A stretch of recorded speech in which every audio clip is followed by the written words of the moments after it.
Leo grinned. He was about to make a comment about his own awesomeness. Then he remembered the plan that he'd worked out with Hazel and Frank, and the fact that he might never see Piper again after tomorrow. The joke sort of died in his throat. Yeah, well, thanks, beauty queen. Below them, the last stone ring turned and settled with a deep pneumatic hiss. The entire 50-foot pedestal telescoped downward into a spiral staircase. Hazel exhaled. Leo, even from up here I'm sensing bad stuff at the bottom of those stairs. Something large and dangerous. You sure you don't want me to come along? Thanks, Hazel, but we'll be good. He patted Piper on the back. Me, Piper, and Jason, we're old pros at this sort of dangerous and large thing. Frank held out the vial of Pilosium mints. Don't break it. Leo nodded gravely. Don't break the vial of deadly poison. Man, I'm glad you said that. Never would have occurred to me. Shut up, Valdez. Frank gave him a bear hug. And be careful. Ribs! Leo squeaked. Sorry. Annabeth and Percy wished him good luck. Then Percy excused himself to go throw up. Jason summoned the winds and whisked Piper and Leo down to the surface. The stairs spiraled downward about 60 feet before opening into a large chamber as large as Bunker 9, which is to say, ginormous. The polished white stone tiles in the walls and floor reflected the light of Jason's sword so well that Leo didn't need to make a fire. Rows of long stone benches filled the entire chamber, reminding Leo of those mega churches that they'd seen back in Houston. At the far end of the room, where the altar would have been, stood a 10-foot tall statue of pure white alabaster, a woman in a white robe, a serene smile on her face. In one hand she raised a cup, while a golden serpent coiled around her other arm, its head poised over the brim as if ready to drink.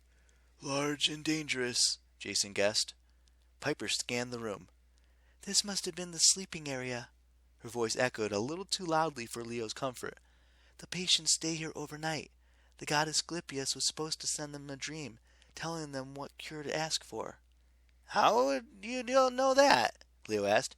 Annabeth told you? Piper looked offended. I know stuff.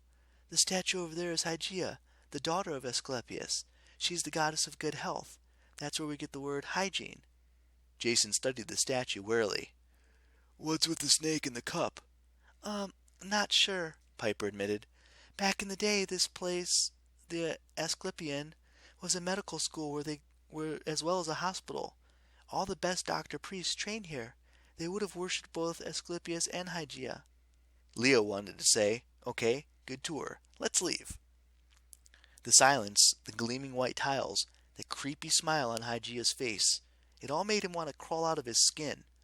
But Jason and Piper headed down the center aisle towards the statue, so Leo figured he'd better follow.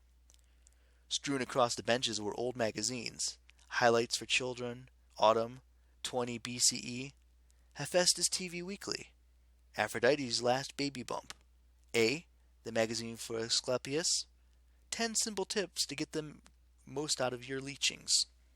It's a reception area, Leo muttered. I hate reception areas. Here and there piles of dust and scattered bones lay on the floor, which did not say encouraging things about the average wait time. Check it out, Jason pointed. Were those signs here when we walked in? And that door?